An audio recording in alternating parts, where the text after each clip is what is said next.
Kubera channel స్వాగతం అండి. So మనం ఇక్కడ చూసినట్లయితే నిఫ్టీ 50 వచ్చేసి 137 పాయింట్స్ డౌన్తో మనకి 24,198 దగ్గర క్లోజ్ అవడం చూస్తున్నాము. మనకి ఒక ఐటీ ఇండెక్స్ తప్ప మిగతావన్నీ మనం నెగిటివ్లో ట్రేడ్ అయింది. అండ్ నిఫ్టీ బ్యాంక్ వచ్చేసి హైయెస్ట్ మనకి 1.32% డౌన్తో మనకి ట్రేడ్ అవడం చూస్తున్నాము. ఓకే, అండ్ మోర్ ఓవర్ మనం చూసినట్లయితే gift Nifty 24,263 so slight positive ఉంది. అండ్ మోర్ ఓవర్ అన్ని మనకి మిగతా ఇండిసెస్ మనకి వచ్చేసి పాజిటివ్లో ట్రేడ్ అవుతున్నాయి. సో మనకి ఈరోజు మోస్ట్లీ మనకు వచ్చేసి fed meeting and rate cut అనేది ఉంటుంది అనేది అయితే నేను ఎక్స్పెక్ట్ చేస్తున్నాను. అండ్ మోర్ ఓవర్ సో ఏదైతే మార్కెట్ ఫాల్ అయిందో అది కొంత మనకి పాజిటివ్ రియాక్షన్ అయితే ఉంది. నేను స్టిల్ వచ్చేసి రేపు 24,500 లెవెల్స్ ఏదైతే ఉందో అంటే 1-2 డేస్ ఏదైతే ఫాల్ అయిందో ఈ 24,200 మనకి బ్రేక్ అవుతూ ఉంటే మాత్రం ఇమీడియట్ గా మనకి అండ్ మోర్ ఓవర్ అగ్రెసివ్ మనకి బయింగ్ అంటే 24,250 అబో నేను అగ్రెసివ్ బయింగ్ చేస్తున్నాను. ఈ 24,500 లెవెల్స్ దాకా చూస్తున్నాను.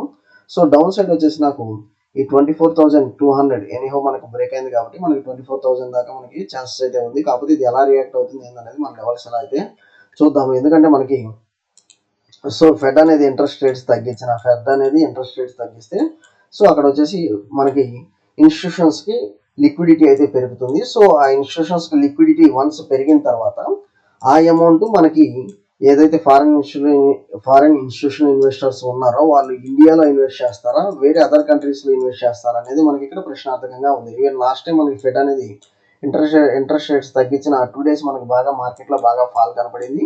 సో రేపు ఎలా ఉండొచ్చు, ఎందుకంటే ఇప్పుడు వచ్చేసి ఫస్ట్ మనకు వచ్చేసి గత 2 సెషన్స్ దగ్గర 2 డేస్ మనం చూసినట్లయితే మార్కెట్లో 1, 2, 3 డేస్ బాగా మనకి ఫాల్ అనేది కనపడింది. అండ్ మోర్ ఓవర్ మనకు వచ్చేసి ఈ క్యాండిల్ నాకు వచ్చేసి 23,880 లెవెల్స్ దాకా నాకైతే ఈ క్యాండిల్ ఇక్కడ కరెక్షన్ అయితే కనిపిస్తుంది. ఈ క్యాండిల్ వచ్చేసి ఇక్కడ కరెక్షన్ దాకా ఒకవేళ డౌన్ సైడ్ కనుక ఫాల్ అయితే మాత్రం 23,800 దాకా కనిపిస్తుంది. సో మనకి అక్కడి నుంచి బౌన్స్ బ్యాక్ అయ్యే ఛాన్స్ అయితే కనిపిస్తుంది. ఇంకోటి మనం ఇక్కడ చూడాల్సింది ఏంటంటే మనకి అది ఒక ఎం ప్యాటర్న్ డౌన్ సైడ్ బ్రేకింగ్ ఎం ప్యాటర్న్ ఇంకా మనకి ఇక్కడ పెండింగ్ ఉన్నట్లు మనకి ఇక్కడ కనిపిస్తుంది. ఎం ప్యాటర్న్ మనకి ఇంకా పెండింగ్ ఉన్నట్లు కనిపిస్తుంది. సో ఒకసారి మనం 50 మినిట్స్ క్యాండిల్ ద్వారా ఒకసారి స్టాప్ లాస్ ఎలా ఏందనేది చూసి రేపు మార్కెట్ ఎంతవరకు మనము ట్రేడ్ చేయొచ్చు అనేది చూద్దాము. సో మనకి ఇక్కడ ఆల్రెడీ లాస్ట్ 15 మినిట్స్ క్యాండిల్ చూసినట్లయితే ఇక్కడ ఈఎంఐ చార్ట్ ఇక్కడ బ్రేక్అవుట్ ఇచ్చిందండి. సో ఈఎంఐ చార్ట్ బ్రేక్అవుట్ ఇచ్చింది అండ్ మనకు వచ్చేసి అప్ సైడ్ మూమెంటం అయితే ఉంది. మనకి లాస్ట్ 3 సెక్షన్స్ బాగా మార్కెట్లో ఫాల్ అనేది ఉంది. అండ్ ఓఐ డేటా కూడా మనకి ఈ రోజు రిఫ్లెక్ట్ అవ్వలేదు కాబట్టి సో రేపైతే కంపల్సరీ అదే మనం డిస్కస్ చేసాము. ఈ రోజు కనుక మనకి రిఫ్లెక్ట్ అవ్వకపోతే మనకి రేపు వచ్చేసి మనకి మంచి మూమెంటం అయితే ఉంటుంది. నేను ఆల్రెడీ ఈఎంఐ చార్ట్ ద్వారా బయింగ్ అయితే మనకి ఇక్కడ ఇచ్చేసిందండి, బయింగ్ సిగ్నల్ అయితే ఇచ్చింది. సో మనకు వచ్చేసి నియర్ అబౌట్ 24,000 మనకు వచ్చేసి ఒకవేళ అగ్రెసివ్ బయింగ్ ఉంటే మాత్రం మనకి 24,500 లెవెల్స్ దాకా నాకు కనిపిస్తుంది. ఇక్కడ దాకా మనకు వచ్చేసి ఓఐ డేటా అయితే మంచి స్ట్రాంగ్ గా ఉందండి. So with just stop loss of 24,165. Okay, 24,165. ఒకవేళ మీరు సెల్లింగ్ సైడ్కి వెళ్ళాలంటే మాత్రం 24,140 లెవెల్స్ అయితే ఒకసారి గమనించి సో అక్కడి నుంచి మనకు వచ్చి సెల్లింగ్ సైడ్కి వెళ్తామండి. 24,125 లెవెల్స్ నుంచి మనం సెల్లింగ్ సైడ్కి వెళ్తాము. కాకపోతే రేపు వచ్చేసి నేను ఈ యొక్క స్మాల్ స్టాప్ లాస్తో నేను వచ్చేసి బయింగ్ సైడ్కి అయితే వెళ్ళాలనుకుంటున్నాను.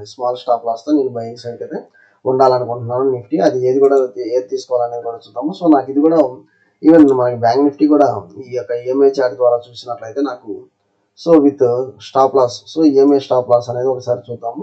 ఇది మేజర్గా మనము కన్సిడర్ చేద్దామండి. సో 52,000 డౌన్ వచ్చేసి మనం వచ్చేసి నేను అగ్రెసివ్ సెల్లింగ్ సైడ్కి వెళ్తాను. 52,000 డౌన్ ఎప్పుడైతే బ్రేక్ అయితే అప్పుడే నేను సెల్లింగ్ సైడ్కి వెళ్తాను. టిల్ దెన్ వచ్చేసి నేను బయింగ్ సైడ్కి ఉంటాను. అండ్ మోర్ ఓవర్ నాకు బయింగ్ సైడ్ కూడా 52,800 లెవెల్స్ అయితే క్లియర్గా కనిపిస్తుంది అప్ సైడ్. సో రేపు నేను మోస్ట్లీ అప్ సైడ్ ఉండడానికే ట్రై చేస్తున్నాను అండి. ఎందుకంటే నేను ఈరోజు ఫెడ్ అయితే రేట్ కట్ అయితే ఉంటుందని ఎక్స్పెక్ట్ చేస్తున్నాను. ఒకవేళ లేకపోతే మాత్రం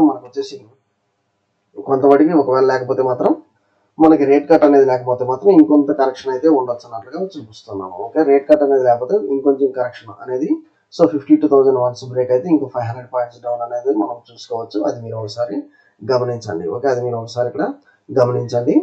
అండ్ మోర్ ఓవర్ కొన్ని ఇంపార్టెంట్ న్యూస్ చూద్దామండి. ఇక్కడ వచ్చేసి నెట్ డైరెక్ట్ ట్యాక్స్ అనేది మనం చూసినట్లయితే నెట్ డైరెక్ట్ ట్యాక్స్ వచ్చేసి మనకి ట్యాక్స్ లో మంచి ఇంప్రూవ్మెంట్ ఉంది. Net direct tax collection gross 16.45% to 15.82 lakhs crores so far this fiscal అన్నట్లు కనిపిస్తుంది. సో ఇది వచ్చేసి ఒక మంచి ఇంపార్టెంట్ డేటా అండి ఇది. అండ్ దీనివల్ల ఏంటంటే పాజిటివిటీ అయితే మార్కెట్లో కొంత అయితే క్యారీ అవుతుంది. నెక్స్ట్ వచ్చేసి మనకి అదానీ గ్రూప్ మీద ఒకటి, అదానీ గ్రూప్ చూసినట్లయితే మనకి announces merger of Sanghi industries Penna cement with Ambuja cement. So Ambuja cement వచ్చేసి మనకి టాప్ ఇండియన్ సిమెంట్ కంపెనీగా అవతరించబోతుంది. అండ్ మీరు ఇక్కడ చూసినట్లయితే Sanghi industries share holders will get 12 shares of Ambuja for every 100 shares of held in Sanghi. So ప్రతి 100 షేర్స్ కి 12 అంబుజా షేర్స్ అయితే వస్తాయి అన్నట్లే మనం ఇక్కడ చూస్తూ ఉన్నాము. సో ప్రతి 100 షేర్స్ కి మనకు వచ్చేసి 12 అంబుజా షేర్స్ అయితే వస్తాయి అన్నట్లే మనం ఇక్కడ చూస్తున్నాము. అండ్ మోర్ ఓవర్ ఇక్కడ చూసినట్లయితే Ambuja cements countries second largest producer of cement has an annual production capacity which it is planning increase to 140 million tons by 27-28. So 89 million tons నుంచి 140 million tons అనేది ప్లానింగ్ అయితే చేస్తుంది అన్నట్లుగా మనం చూస్తున్నాము. సో ఇదేంటంటే సిమెంట్ కంపెనీలో ఇది వచ్చేసి ఒక మోనోపొలీ లాగా ఉండాలన్నట్లుగా ప్లాన్ చేస్తుంది. ఓకే, మోనోపొలీ లాగా ఉండాలన్నట్లుగా మనకి ప్లాన్ చేస్తుంది. అండ్ సో ఇది మీరు ఒకసారి లెవెల్స్ చూద్దాము, వీటి మనకి ఎక్కడ వరకు మనం తీసుకోవచ్చు అనేది. రేపైతే నేను కాల్ ఆప్షన్ చూడండి, కాల్ ఆప్షన్ వచ్చేసి 24,200. సో 24,200 కాల్ ఆప్షన్ అనేది నేను రేపు ఇది వచ్చేసి మంచి మూమెంటం ఇస్తుందని అయితే అనుకుంటున్నాను. అండ్ దీని లెవెల్స్ ఎలా ట్రేడ్ చేయాలనేది రేపు ఒకసారి నేను వాట్సాప్ గ్రూప్ ద్వారా చెప్తాను. ఇంకొకటి మనకి అంబుజా సిమెంట్స్ కూడా ఒకసారి చూద్దాము. సో అంబుజా సిమెంట్స్ చూసినట్లయితే మనకి జస్ట్ స్లైట్ నెగిటివ్ లో మనకి ట్రేడ్ అవడం చూస్తున్నాము. కాకపోతే ఏంటంటే మనకి ఇది వచ్చేసి నెక్స్ట్ లెవెల్స్ వచ్చేసి నాకు నియర్ టు 541 దాకా లెవెల్స్ దాకా కనిపిస్తుంది. సో ఇది నియర్ టు 541 లెవెల్స్ దాకా కనిపిస్తుంది. మనకి స్టాప్ లాస్ వచ్చేసి 578 స్టాప్ లాస్ తీసుకొని నేను డౌన్ సైడ్ మూమెంటం అయితే చూస్తున్నాను. రేపు నేనైతే ఎందుకంటే ఈరోజు మార్కెట్లో బుల్లిష్ మూమెంటం అనేది అవ్వలేదు కాబట్టి, సో రేపైతే కంపల్సరీ నాకైతే మార్కెట్ అప్ సైడ్ మూమెంటం ఉండొచ్చు అయితే అనిపిస్తుంది. నేను కాల్ ఆప్షన్ సైడ్, అందుకే నేను నిఫ్టీ వచ్చేసి రేపు ఆల్రెడీ ఎక్స్పైరీ కాబట్టి 24,200 కాల్ ఆప్షన్ అనేది నేను రేపు ప్రాక్టీస్ చేయడానికి చూస్తాను. ఏ లెవెల్స్ ఉన్నా మన వాట్సాప్ గ్రూప్ ద్వారా మీకు పింక్ చేస్తాను. ఓకే, సో ఐపీఓస్ అయితే మంచి రిజల్ట్స్ ఇస్తున్నాయండి. సో మన ఐపీఓ అనాలిసిస్ అయితే మంచిగా వర్కౌట్ అవుతుంది. ఎవరైనా అప్లై చేయాలనుకున్నారో మన ఐపీఓ అనాలిసిస్ చూసి మీరు అప్లై చేసుకోవచ్చు. థ్యాంక్ యూ అండి. Follow for important updates Kubera channel.